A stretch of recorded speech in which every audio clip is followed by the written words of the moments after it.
அபராரே நேற்று அசரத்து இஹ்ஃபா சட்டத்துக்கு 5 எக்ஸாம்பிள் குரானை பற்றி எழுதிட்டு வர சொன்னார். எழுதிட்டு வந்துட்டியா? இல்லை, நீ சனிக்கிழமை தானே அசர் தர்பியாக தான் பண்ணுவார். சட்டம் திங்கக்கிழமை தான் கேட்பாரு. அம்மா இல்லை, இன்னைக்கு சனிக்கிழமை தானே, மறந்தே போயிட்டேன். அபரார், நானும் சட்டம் எழுதுற அசர் திட்டுவாருன்னு பயந்துட்டே இருந்தேன். நல்ல வேலை எனக்கு தர்பியாதான். அப்பா இன்னைக்கு தர்பியாதான். ஆனால் தர்பியா ஆரம்பிக்கு முன்னாடி அசர் கொஸ்டின் கேட்பாரு, தெரியுமா? என்ன கொஸ்டின்? வாரம் வாரம் நபிமாரை பற்றி தர்பியா பண்ணுறாங்களே, அதுலேருந்து தான் கொஸ்டின் கேட்பார். ஐயோ, ஆமாம் ஆமாம், போன வாரம் எந்த நபியை பற்றி தர்பியா பண்ணாரு? ஈசா நபி தானே, எனக்கு ஞாபகம் இருக்குப்பா. கொஸ்டின் கேட்டால் சொல்லிடலாம்.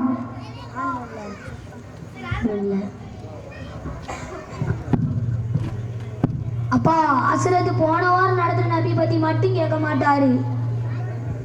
அப்போ வேற என்ன கேட்பாங்க?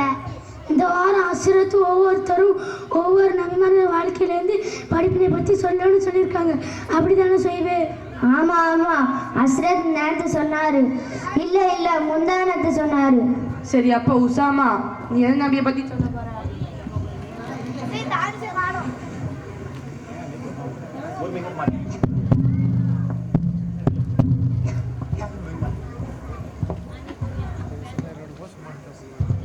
சரி, அப்போ உசாமா, நீ எந்த நபியை பற்றி சொல்ல போற? நான் ஆதம் நபி வரலாறுல ஒரு சம்பவத்தை பற்றி சொல்ல போகிறேன். சம்பவமா? அஸ்ரத் படிப்பினை பத்தானே கேட்பாரு.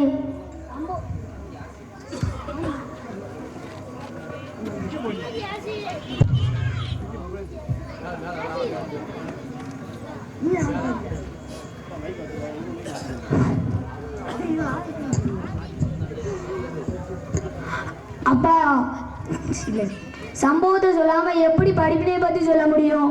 என்ன சம்பவம் தெரிஞ்சாதானே அதுல இருந்து இந்த படிப்பினை அப்படின்னு சொல்ல முடியும். அப்படியா? சரி சொல்லு கேட்போம்.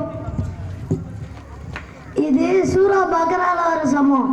ஆதம் நபிக்கும் ஹவ்வா அலைஹிஸ்ஸலாம் அவங்களுக்கும் அல்லாஹ் சொர்க்கத்தில் எல்லா இன்பத்தையும் கொடுத்துருக்க சொன்னோம். ஆனால் ஒரு மரத்துக்கிட்ட மட்டும் போகக்கூடாது, அதில் இருந்த பழத்தை சாப்பிடக்கூடாதுன்னு சொன்னோம். ஆனால் சைத்தான் இருக்கானே, அவங்கள தூண்டி விட்டு அந்த பழத்தை சாப்பிட வச்சுட்டான். அதனால் அல்லாஹ் அவங்கள சொர்க்கத்தை விட்டு வெளியே அனுப்பினோம். இதுல என்ன படிப்பினா இருக்கு? இது வரேன். சைத்தான் நம்மளை வழிகெடுத்து ஒரு பாவத்தை செய்ய தூண்டினானா, நம்ம அவனுக்கு கட்டுப்பட்டு அந்த பாவத்தை செஞ்சிட்டோம்னா அல்லாஹ் நமக்கு அந்த நியமத்தை எடுத்துருவோம். எப்படி? புரியலே. எப்பா, ஆதம்பிக்கும் ஹவ்வா அலைஹிஸ்ஸலாமுக்கும் கொடுத்த நியாமத்தான் சொர்க்கம். அல்லாஹ் தடுத்த ஒரு பழத்தை அவங்க சாப்பிட்டுட்டாங்க. அதான் அவங்க செஞ்ச பாவம். அந்த பாவத்தினால அல்லாஹ் கொடுத்த நியாமத்தான சொர்க்கத்தை அவங்க இழந்துட்டாங்க. இதான் உசாமா சொல்ல படிக்கணும். ஸோ நம்ம எப்போவாச்சும் பாவம் செய்ய போகிறோம்னா ஞாபகம் வச்சுக்கணும், இது சைத்தான் தான் தூண்டி விட்றான் அப்படின்னு சொல்லிட்டு அந்த பாவம் செய்யறத விட்டுறாங்க. எப்படி? நல்லா இருக்கா? சூப்பர், நல்லா இருந்துச்சு.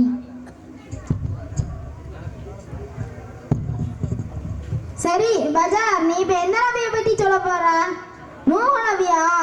இல்லை, நூஹ் நபி நினைத்த மாதிரி வரல. அதனால நானும் ஆதம் நபி பற்றி தான் சொல்ல போகிறேன்.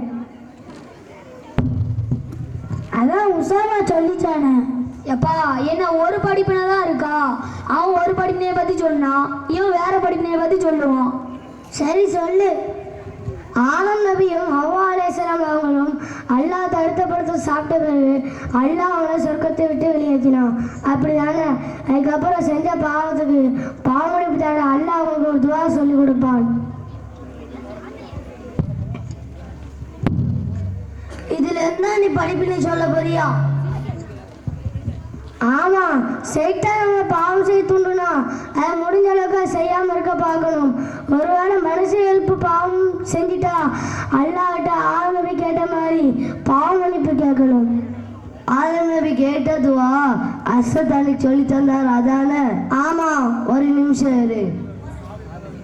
ربنا ظلمنا أنفسنا وإن لم تغفر لنا وترحمنا لنكونن من الخاسرين.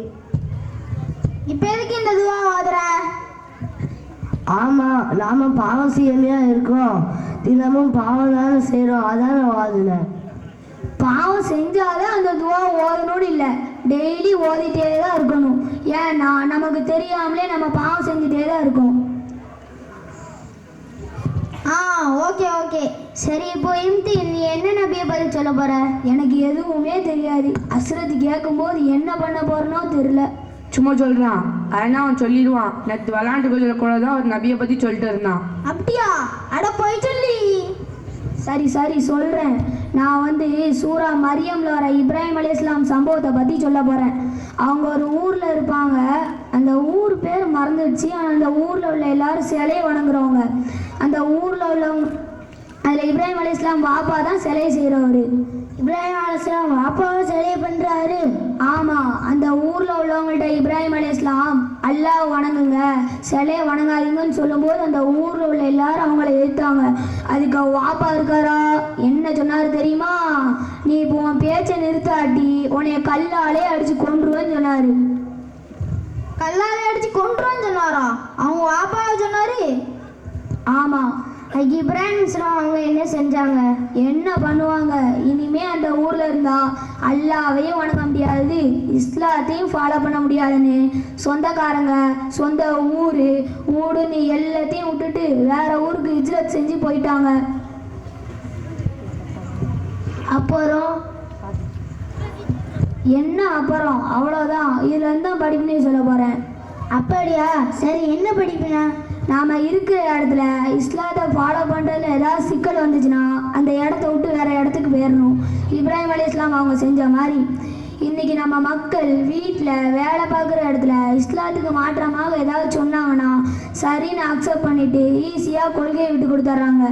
இன்றைக்கி எத்தனை பேர் பிள்ளைகளுக்கு தொழுவு கிடைக்கணும் பார்த்து ஸ்கூல் காலேஜ் சேர்க்குறாங்க, படிப்பை மட்டும்தான் பார்க்குறாங்க. என்ன பண்ண? சரி சரி, ஃபீல் பண்ணாத.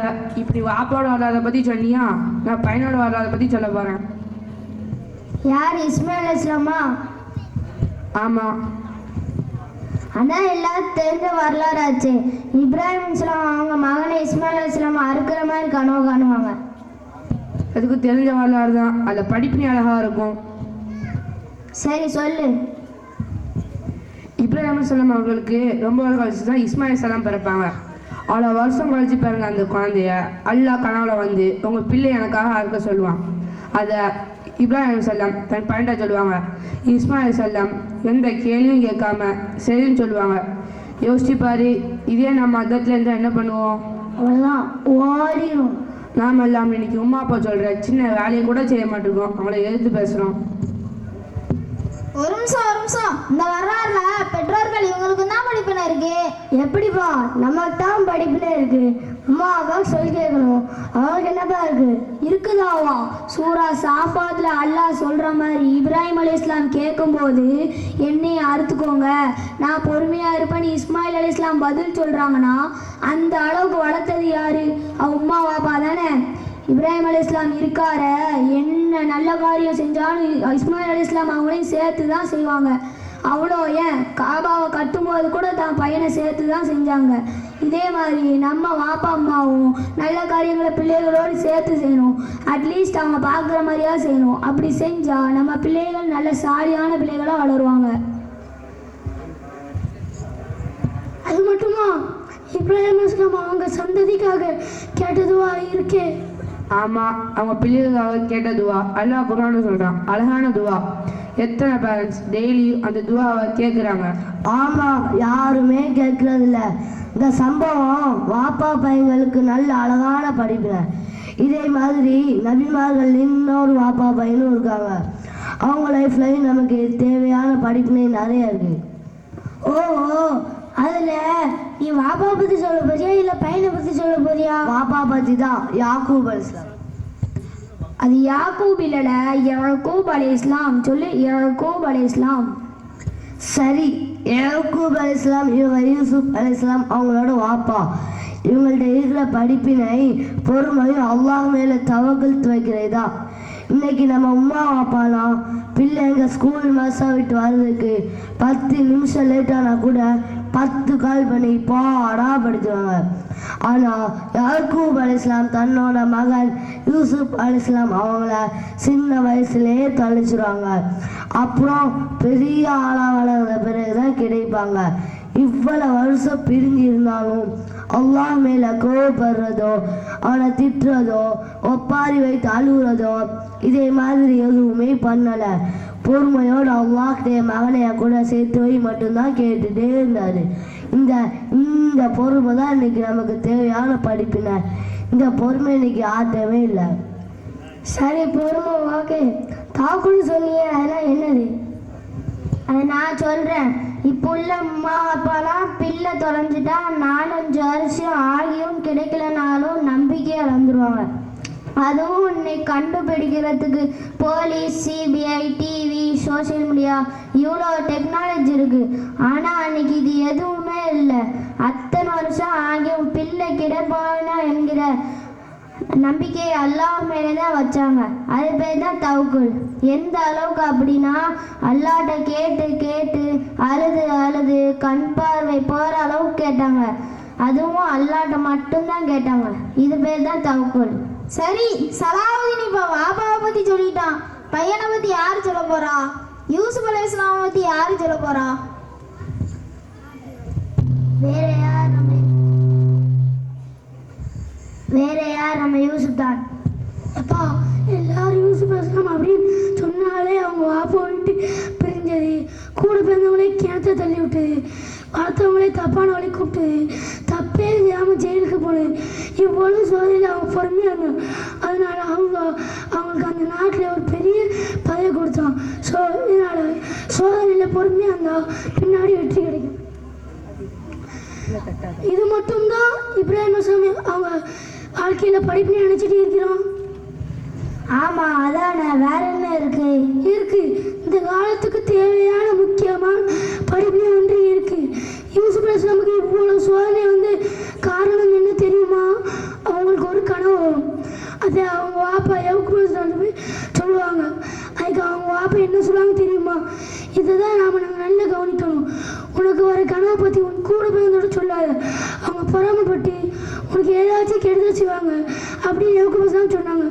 ஆனால் யூசுப் அலைஹிஸ்ஸலாம் ஒரு ஆர்வத்தில் போய் எல்லாரும் சொல்லிடுவாங்க. அது அவங்கள எங்கே கொண்டு போய் விட்டுச்சு? பொறாமையில் கூட வந்தவங்களே கொல்லுற அளவுக்கு போயிட்டாங்க. பொறாமை அவ்வளோ கொடுமையானதுன்னா? ஆமாம், பின்ன அது இன்னைக்கு நினச்சி பாரு. ஒரு ஃபோனை கையில் வச்சுட்டு லைஃப்பில் என்ன நடந்தாலும் ஃபோட்டோவாக எடுத்து ஸ்டேட்டஸாக போடுறாங்க. அடுத்தவங்க கண்ணுக்கு பயப்படுறது இல்லை, அவங்க பொறாமப்பட யோசிக்கிறது இல்லை, ரொம்ப அசால்ட்டாக இருக்கிறான். இதோட டேஞ்சராக நம்ம அவங்களுக்கு எடுத்து சொல்லணும். ஆமாம், நாமளே என்ன பண்ணாலும் அடிக்கடி ஃபோட்டோ எடுத்து அதை ஃபேஸ்புக்கு, வாட்ஸ்அப்பு, இன்ஸ்டான்னு போட தானே செய்கிறோம். சரி பேசுனது போதும், அசுரத்தோட டைம் ஆயிட்டு. இரு இன்னும் ஆத்திஃப் மட்டும் சொல்லவே இல்லை, அவன் சொல்லிக்கட்டும். சரி சீக்கிரம் சொல்லுப்பா. ரொம்ப சிம்பிள் தான். அல்லாஹ் மூசா அலைஹிஸ்ஸலாமிடமும் ஹில்ர் அலைஹிஸ்ஸலாமை நல்ல அறிவாளியாக ஆக்கினாருன்னு தெரியுமா?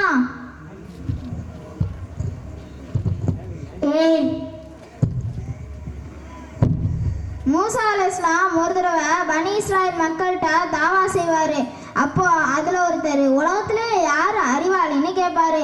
அதுக்கு மூசா அலைஹிஸ்ஸலாம் அல்லாஹ் தானே சொல்லியிருக்கணும், நான் ஒரு நபி அப்படிங்கிறதுனால நான் தானே சொல்லிட்டாரு. அதனால மூசா அலைஹிஸ்ஸலாம் விடவும் ஹில்ர் அலைஹிஸ்ஸலாமை நல்ல அறிவாளியாக ஆக்கணும். அதனால நபியாவே இருந்தாலும் எல்லாம் தெரியும் அப்படிங்கிற எண்ணம் மட்டும் வந்துடவே கூடாது. சரி, முடிச்சுக்கலாம். இன்னைக்கு எல்லாரும் இந்த உலகத்துல எனக்கு தான் சோதனை வருது, கஷ்டம் வருதுன்னு நினைக்கிறாங்க.